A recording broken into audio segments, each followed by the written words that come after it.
Ibovespa tem pior mês desde março de 2020. Nasdaq tem o pior mês desde 2008. China, lockdown. E a minha Disney indo embora. Mas eu não vou deixar aqui de dar o bom dia, boa tarde, boa noite. Sejam bem-vindos ao fechamento mensal. E com esses tópicos mais importantes, né, Gui? A gente realmente teve um mês aí que, para quem vive mercado, é aquele famoso mês da sangria. Tudo fechando no negativo. E vamos começar, acho que para mim o principal aí, quando a gente estava fazendo aqui, eu percebi que realmente era uma coisa muito relevante, falar de uma Nasdaq com o pior mês desde 2008. 2008, para quem não lembra, é subprime, tá, gente?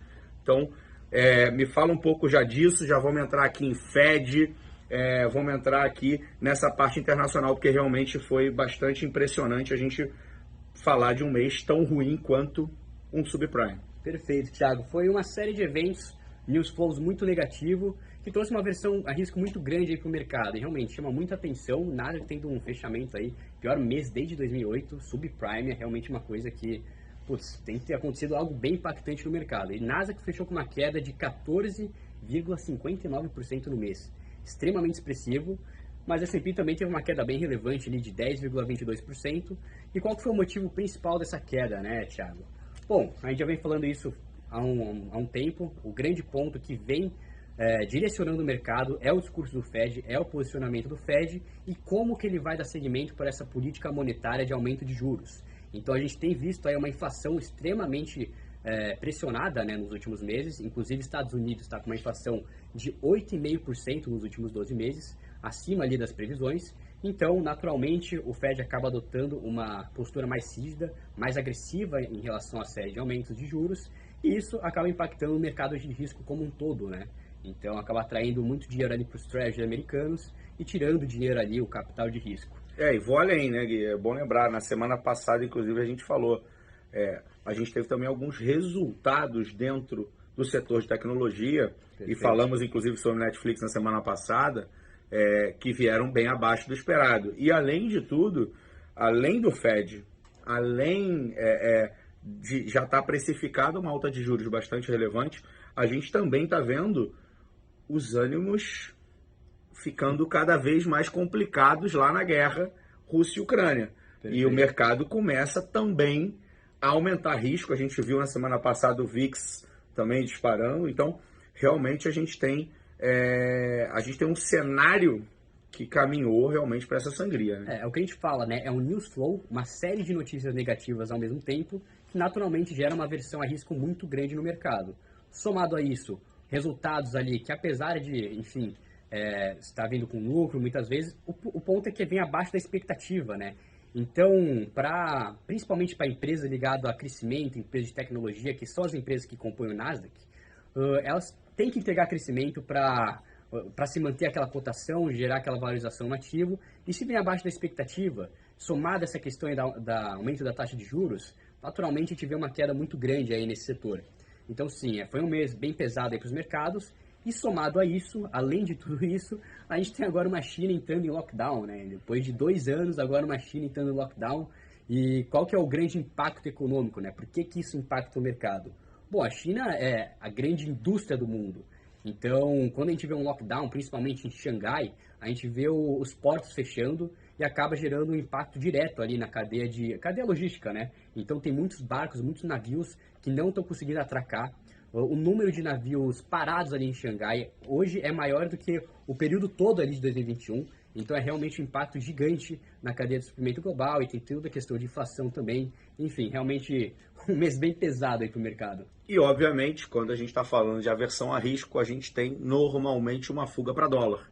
Exato. E aí a Disney, desta pessoa que vos fala, vai ficando cada vez mais distante.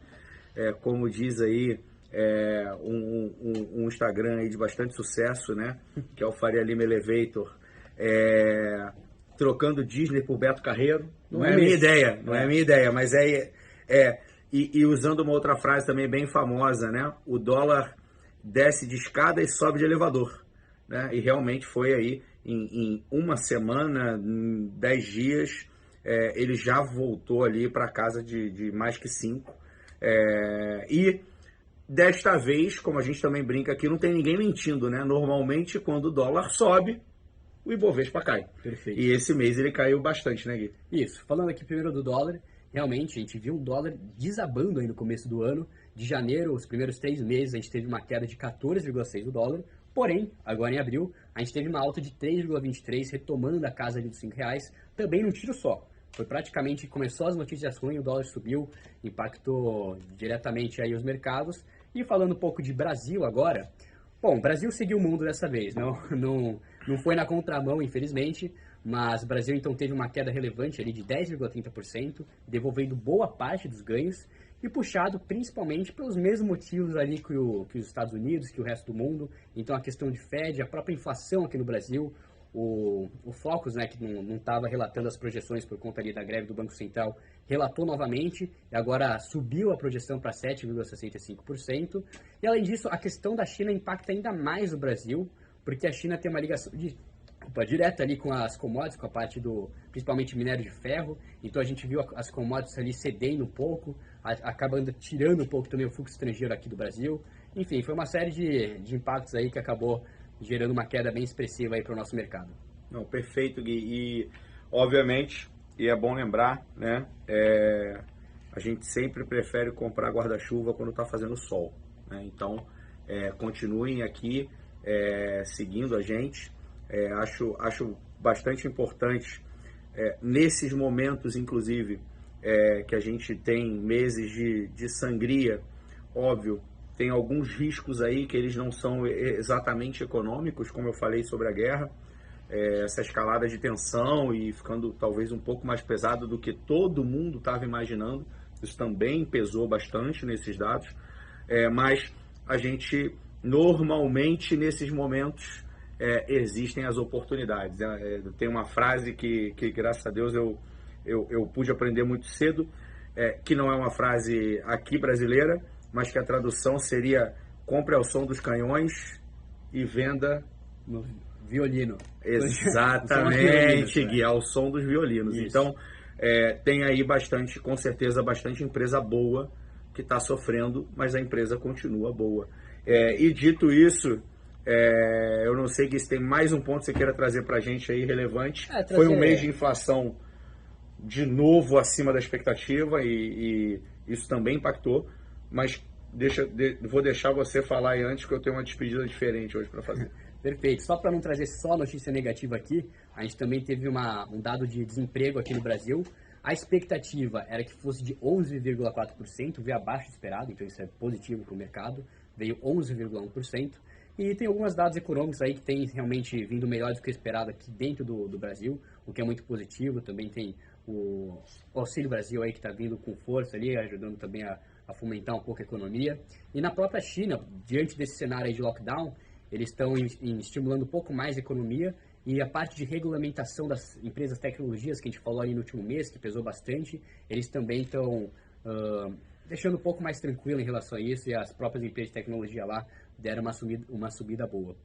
E acho que só para pontuar também, falar um pouco de cripto aqui rapidamente, um dado rápido: Bitcoin também desabou no mês, 18,47% de queda, também refletindo toda essa questão do Fed, né? Principalmente do Fed, da taxa de juros. Bom, acho que da minha parte é isso. Não sei se tem mais algum ponto que você queira colocar, Thiago. Na verdade, é uma despedida um pouco diferente. Não é comum, mas a gente de vez em quando usa os espaços possíveis para agradecer pessoas. Então fica aqui o meu agradecimento ao Léo, que participou inclusive de um dos fechamentos, e desejando aí muito sucesso para ele, muita sorte. E, obviamente, meu agradecimento a todo mundo que compartilha, comenta, manda sugestão. Continuem fazendo isso, a gente depende de vocês para chegar a cada vez mais pessoas. Então fica aqui o meu muito obrigado. E basicamente era isso, Léo. O Léo não, Gui. É isso, Thiago, mas minha despedida também pro Léo. Ele é de São Paulo, que nem eu, apesar de eu estar aqui no Rio de Janeiro. E, bom, pessoal, obrigado e até a próxima. Divirtam-se.